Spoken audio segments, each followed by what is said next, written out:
पाकिस्तान के पर एक के बाद से कई कूटनीतिक और रणनीतिक स्ट्राइक करने के बाद से भारत एक और बड़ा कदम उठाने जा रहा है। जी हां, पहलगाम में 22 अप्रैल को जो घटना घटित हुई, जो आतंकवादी हमला हुआ, उसके बाद पाकिस्तान के खिलाफ भारत दो खास आर्थिक कदमों पर विचार कर रहा है। एक तरीके से इकोनॉमिक स्ट्राइक होगी पाकिस्तान के ऊपर। इसे पाकिस्तान के आतंकी नेटवर्क को मिलने वाला पैसा जहां पर बंद होगा, वहीं उसकी अर्थव्यवस्था पर भी एक बहुत बड़ा प्रहार होगा। बड़ी खबर, आईएमएफ से पाकिस्तान को अगली किस्त देने का विरोध किया जाएगा। आईएमएफ के बलबूते ही पाकिस्तान चल पा रहा है, क्योंकि वो लगातार वहीं पर जाते हैं और मांगते हैं और उसके बाद ही वो पाकिस्तान की इकोनॉमी को चला पा रहे हैं। लेकिन अब एफएटीएफ और आईएमएफ से रिक्वेस्ट की जाएगी कि इन आतंकियों को पैसा ना दिया जाए।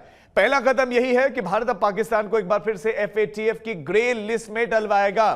एफएटीएफ यानी कि दुनिया भर में मनी लॉन्ड्रिंग और आतंकवादियों की फंडिंग पर नकेल कसने वाली एक संस्था है। पाकिस्तान जून 2018 में ग्रे लिस्ट में डाला गया था। इसका इतिहास रहा है ग्रे लिस्ट में, और अक्टूबर 2022 तक उस पर कड़ी नजर रखी गई। और इस लिस्ट में होने के चलते पाकिस्तान में विदेशी निवेश बंद हो गया, नो फॉरेन इन्वेस्टमेंट, और उसके जो कल कारखाने हैं वो सब ठप पड़ गए थे। और ये नहीं, पाकिस्तान से भारत के जम्मू कश्मीर में आने वाले पैसे पर भी उसके बाद लगाम लगी थी। अब दूसरा कदम, सेकंड स्टेप, भारत अंतर्राष्ट्रीय मुद्रा कोष यानी कि आईएमएफ, ये भी बहुत महत्वपूर्ण संस्था है।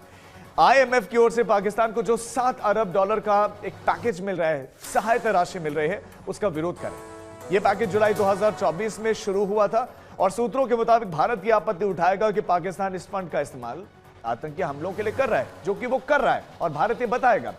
एफएटीएफ में पाकिस्तान को ग्रे लिस्ट में डलवाने के लिए भारत को ज्यादा मेहनत भी नहीं करनी पड़ेगी। एफएटीएफ की कुल 40 सदस्य देश हैं और इसमें आधे से ज्यादा यानी कि 23 देशों ने पहलगाम हमले के बाद इस आतंकी हमले की निंदा कर दी है और भारत को शोक संदेश भी भेजा है। एफएटीएफ की बैठक साल में 3 बार होती है, फरवरी में, जून के महीने में और अक्टूबर में, यानी कि जून में भी होने वाली और फिर अक्टूबर में भी होगी।